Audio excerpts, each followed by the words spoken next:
Hi folks, welcome to your latest mwis Planning Outlook in association with Ellis Brigham. It's the 1st of June and as far as weather statistics go, that's the start of summer, and we've got a fairly optimistic story as we go onwards through this next week or so ahead. But as often is the case in slow moving weather patterns, there's some bitty detail that means we can't just rule out the risk of even the odd thundery shower and some low cloud from time to time, but overall things are looking quite good. We've got a continuing story of gusty winds in the forecast as well in the next day or so, and this is as we've got quite a squeeze of the isobars as an east or a southeasterly flow across the British Isles, and around some of the higher ridges and just to the west of major summits there could be some rather gusty conditions. Wind speeds in places 35-40 miles per hour will be locally rather variable, but quite a blustery day across many hills through Wednesday. Most places dry, some warm sunshine around once again, a little bit of North Sea har, maybe just lapping inland into eastern Scotland first thing. That will tend to retreat back to the coast. We're watching for the risk of a few bursts of rain just developing over southwest England and South Wales, edging northwards across Wales through the daytime. This could produce the odd thunderstorm later on in the day. Now, these little small-scale thundery plumes do create great difficulties in the forecast because they're such relatively small-scale features. They're not quite as dynamically driven by the big weather systems that we sometimes get. We do have a cold front showing on this chart, but it's a pretty weak feature. There's not such a temperature contrast across it.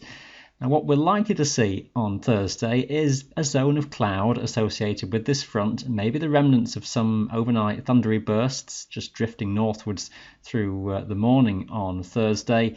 It could well largely fizzle out to next to nothing, but there's just the chance of a bit of rain around locally. Many places could still get away with a largely dry day on a Thursday and still some sunshine coming through at times, but just expect a few banks of cloud across the hills. Some fresher conditions just getting into Wales, some brighter skies and some sunshine here. There's the risk of just the odd burst of thundery rain redeveloping later in the afternoon across the Midlands. That could start to drift toward the Peak District later on. Even at a day or so ahead, this is not an easy one to get the absolute detail. That's where we get to by Friday. That front, that zone of moisture is still lurking somewhere across the eastern half of Britain. And on this, again, a zone of some low cloud, some outbreaks of rain, maybe the odd heavy burst, perhaps even something thundery. That risk is maybe focused a bit more out toward the eastern side of England, though, and many of the mountain areas are in comparatively fresher air. Temperatures still pleasantly warm, maybe a bit down on where we've been earlier in the week, and we could just find ourselves in a neat little window of quite decent weather away from the warmer, humid conditions toward the east, and before anything else comes in from the Atlantic, could end up being a pretty decent day across many western hills and mountains, with early low cloud breaking to give some sunshine. The wind locally a bit gusty still, but lighter than the middle of the week. Into the weekend, and naturally a degree of uncertainty just where everything has moved around to by this stage in what is still a relatively slow-moving weather regime.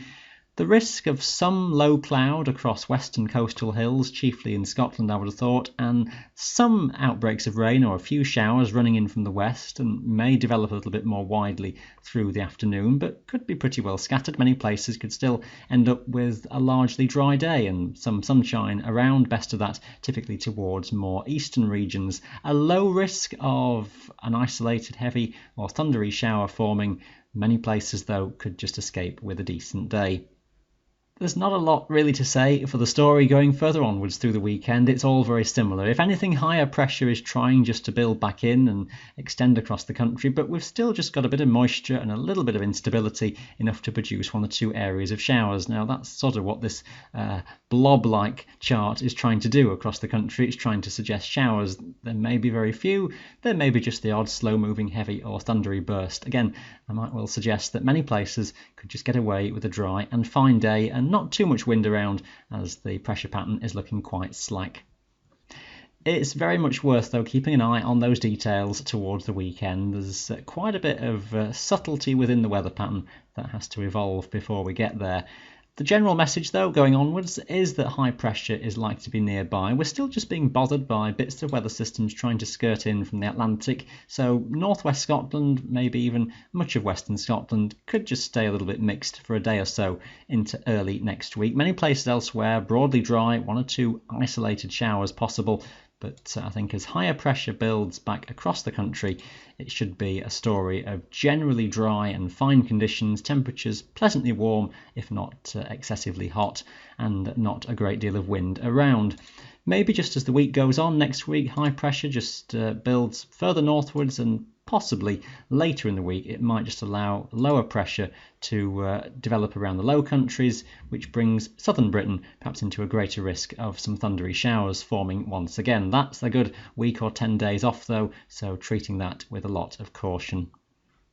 Stay up to date with all your local details then every day on the MWIS website. That's been your Planning Outlook in association with Ellis Brigham. Thanks for watching. Bye for now.